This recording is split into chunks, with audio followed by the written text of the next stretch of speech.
ዋና ዋና ዜናዎች ምክክሩ አጣብቂኝ ውስጥ ገብቷል። በርካቶች በማህበራዊ ሚዲያ እየተሰራጨ የሚገኘውን ነገር ተቀባብለውታል። የአዲስ አበባ ጉዳይ ዛሬም አነጋጋሪ ሆኗል። በአዲስ አበባ ጉዳይ የአዲስ አበባ ሕዝብ ዝም ማለት የለበትም፣ አሁን ቀይ መስመር ላይ ደርሰናል ስትል ወይዘሪት ሚስጥረ ስላሴ ታምራት ተናግራለች። አቶ ታዬ ደንዳ ላይ ተጥሎ የነበረው የ4 ዓመት የጽኑ እስራት ውሳኔ በሰበር ሰሚ ችሎት ጸደቀም። የተወደዳችሁ ቤተሰቦቻችን በዛሬ መረጃዎቻችን እኚህና ሌሎች መረጃዎችን በስፋት የምንመለከት ይሆናል። መረጃው ለመላው ዓለም እንዲዳረስ ታደርጉልሻል። ወደ ትንታኔ በቀጥታ ማለት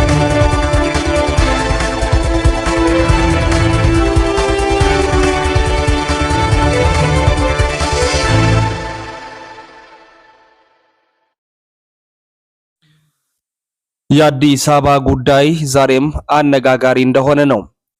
ወይዘሪት ሚስጥረ ስላሴ ታምራት የአዲስ አበባ ጉዳይ ቀይ መስመራችን ነው ስትል ተናግራለች።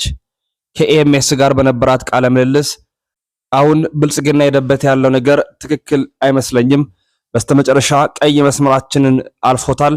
አሁን የአዲስ አበባ ሕዝብ ዝም ማለት አይገባውም፣ ከዚህ በኋላ ምንም ሊመጣ የሚችል ነገር እንደሌለ ማሰብ አለበት ስትል ተናግራለች። ሁሉም ክልሎች የራሳቸውን ዋና ከተማ የመሰየም ሙሉ መብት ቢኖራቸውም አዲስ አበባ ግን በአንድ ክልል ከተማ ውስጥ የምትጠቃልል አልነበረችም።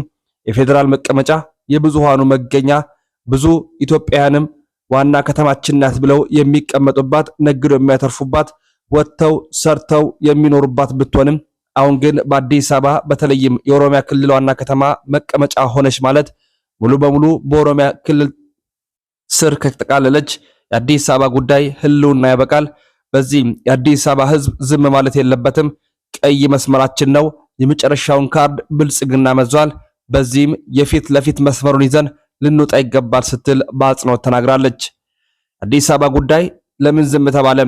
አሁን ህዝቡ ግራ ተጋብቷል ስትልም ደግማ የምትናገረው ሚስጥረ ስላሴ ታምራት አሁን መሆን ያለበትና ቀጥተኛውን መስመር መያዝ ካለብንም የመጨረሻውን መስመር ረግጧልና ፊት ለፊት መነሳት አለብን ስትል ደግማ ደጋግማ ትናገራለች።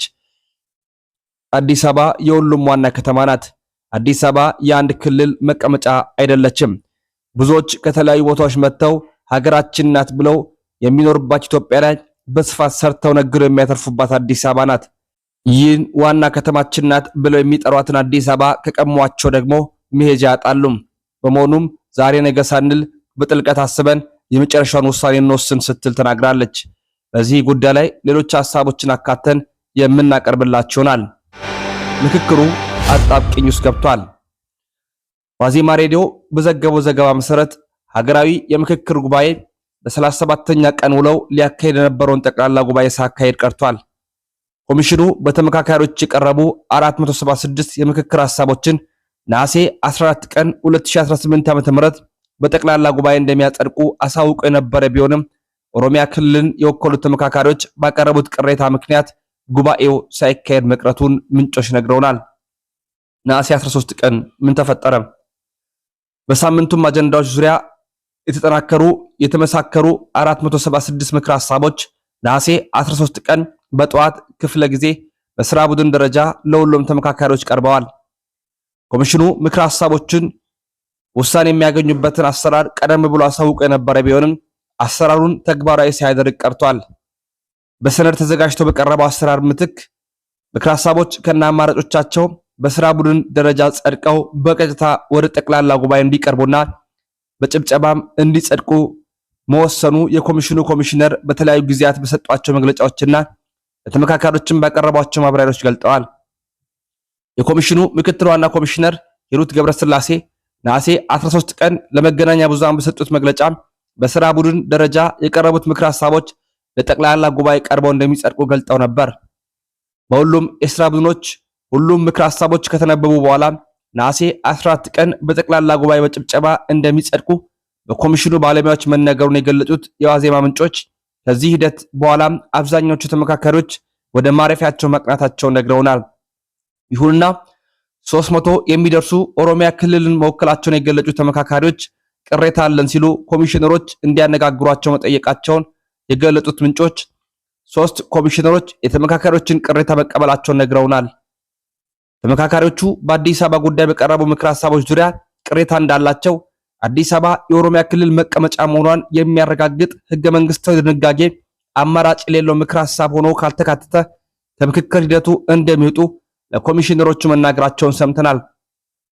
ኮሚሽነሮቹን ያነጋገሩት ተመካካሪዎች በአዲስ ኮንቬንሽን ማዕከል እስከ ምሽት 3 ሰዓት ድረስ እርስ በርስ ሲመካከሩ ማምሸታቸውን የገለጹት ምንጮች ኮሚሽነሮች ደግሞ ስብሰባ ሳያካሄድ የቆየውን የክልል ተወካዮች ጉባኤ ቀደም ብሎ እቅድ ባይያዝለትም ነሐሴ 14 ቀን እንዲሰበሰብ ለጉባኤው አባላት መልእክት ማስተላለፋቸውን ነግረውናል። ነሐሴ 14 ቀን ጠዋት ነሐሴ 13 ቀን ለተመካካሪዎች በተላለፈው መልእክት መሰረት ተመካካሪዎች በጠቅላላ ጉባኤ ለመሳተፍ ወደ ምክክር አዳራሹ ቢያቀኑም የክልል ተወካዮች ጉባኤ ስብሰባው ቀደም ብሎ እንዲካሄድ መወሰናቸው ተነግሯል። በኮሚሽኑ ውሳኔ ግራ የተጋቡት ተመካካሪዎች ኮሚሽኑ ከምክር ሐሳብ የውሳኔ አሰጣጥ ስርዓት ጋር የተገናኙ አካሄዶች ሳይከተል መቅረቱን በማንሳት የክልል ተወካዮች ጉባኤ እንዲካሄድ የተወሰነባቸው ምክንያት ምን እንደሆነ ጠይቀዋል።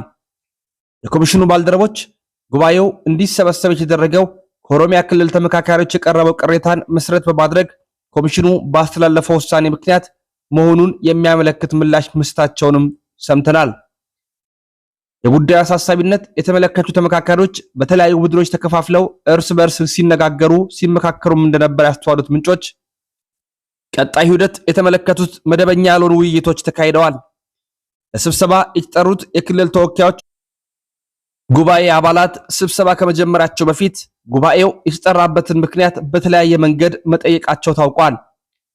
በፌዴራል ከተሞች ላይ የተጠናከረው የምክር ሐሳብ ሰነድ ኮሚሽኑ ተግባራዊ ባደረገው አሰራር መሰረት በስራ ቡድን ደረጃ ጸድቆ የጠቅላላ ጉባኤው መካሄድ የተጠባበቀ በሚገኝበት በዚህ ሐሳብ በአዲስ አበባና በኦሮሚያ ክልል መቀመጫ ጉዳይ ላይ 2 አማራጭ ምክር ሐሳቦች መያዛቸውን ተከትሎ በርካታ ግርታዎች ተፈጥረዋል ተብሏል።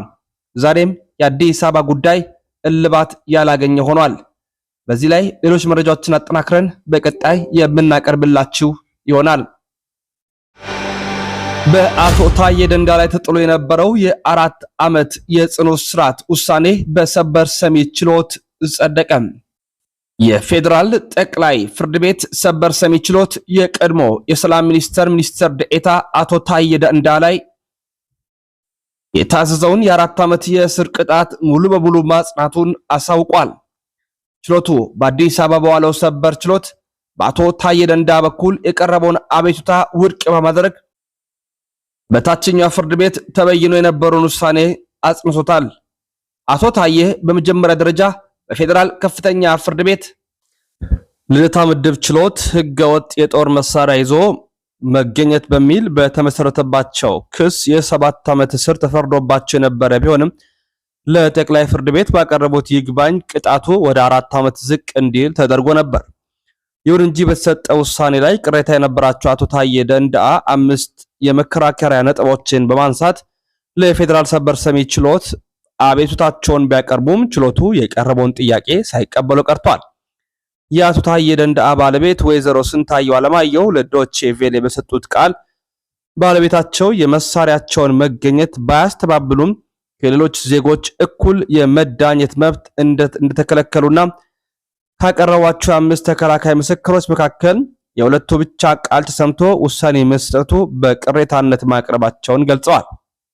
በሌላ በኩል ለአቃቤ ሕግ ይግባኝ ባሰማበት ተጓዳኝ የክስ ነጥብ ላይ ፍርድ ቤቱ ለጥቅምት 17 ቀን 2019 ዓመተ ምህረት ቀጣይ ቀጠሮ ሰጥቷል። የዛሬ መረጃዎች ይህን ይመስላሉ። ለመላው ዓለም እንዲዳረስ ላይክ፣ ሼር ማድረግ እንዳይዘነጋ።